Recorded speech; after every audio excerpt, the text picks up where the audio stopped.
As of January 14, 2025, California is grappling with severe wildfires, particularly in the Los Angeles area.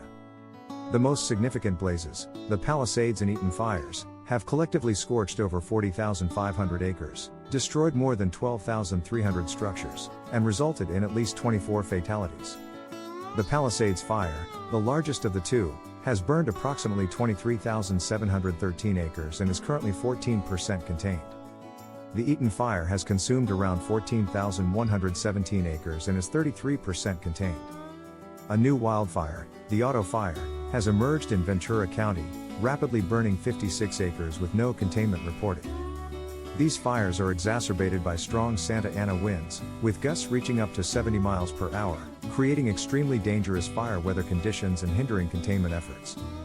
The situation has led to the evacuation of approximately 100,000 residents, with key tourist attractions and numerous shops and services closed or operating on reduced hours. Authorities have issued a particularly dangerous situation red flag warning, predicting further spread and new ignitions. Instances of looting and burglary have been reported, resulting in several arrests. The economic impact is substantial, with insured losses estimated between $20 and $25 billion. President Joe Biden has announced additional disaster aid, while President-elect Donald Trump plans to visit the disaster zone following his inauguration. Given the rapidly evolving situation, residents and visitors are advised to stay informed through local news outlets and adhere to evacuation orders and safety advisories issued by authorities.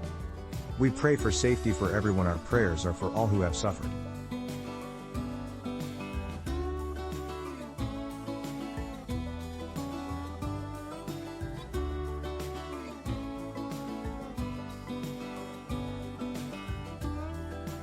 As of January 14, 2025, California is grappling with severe wildfires.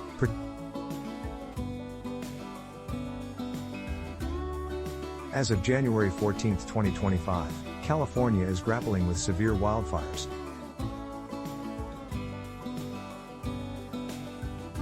As of January 14,